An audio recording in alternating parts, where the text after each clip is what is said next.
Hello, I'm Todd Strother, and I work for Thermo Scientific in Madison, Wisconsin.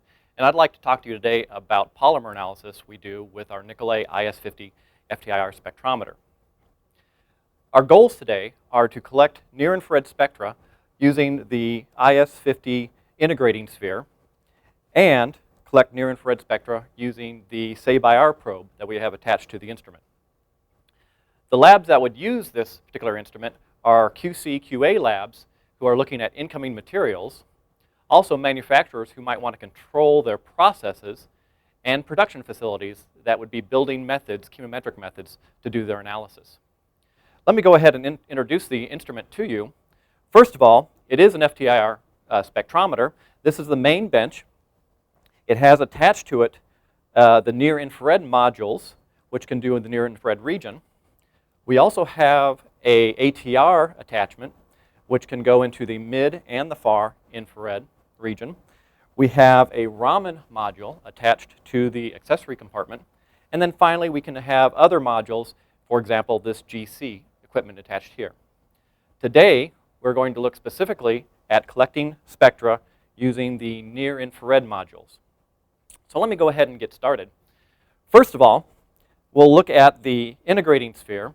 And one of the things I want to emphasize with the iS50 is that collecting spectra is as easy as just pushing a button. So I'm going to push the blue button here.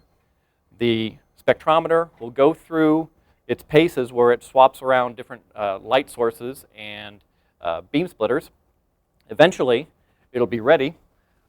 We'll see on the screen that the instrument is checking itself, making sure it all works out properly.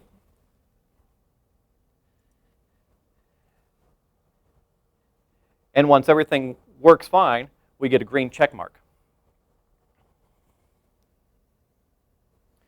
Right now, the instrument is ready for the analysis, and what I'd like to do then is show how we can collect polymer spectra using the integrating sphere. Once again, all we need to do is push the button. A background spectrum is collected. And once the background spectrum is collected, we can just put our sample on the integrating sphere, and right now I have some polymer pellets that we'll put onto the integrating sphere. We push the button again. The sample cup spinner will spin, allowing you to collect more uniform data. And then when the analysis is done, the spectrum shows up on the screen. Now the next thing we can do is then collect near-infrared data using the SABIR probe. Once again, all I need to do is push the blue button.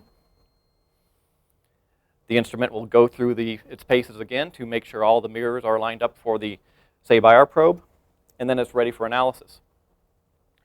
All we have to do, once again, is just push the button to collect a background spectrum. Once the background is collected, we can then take the probe out of the sleeve and go anywhere with it within 3 meters of our cable and collect data remotely. Right now, I'll just collect spectra from my sleeve on my jacket. Once the data is collected, it then shows up on the screen.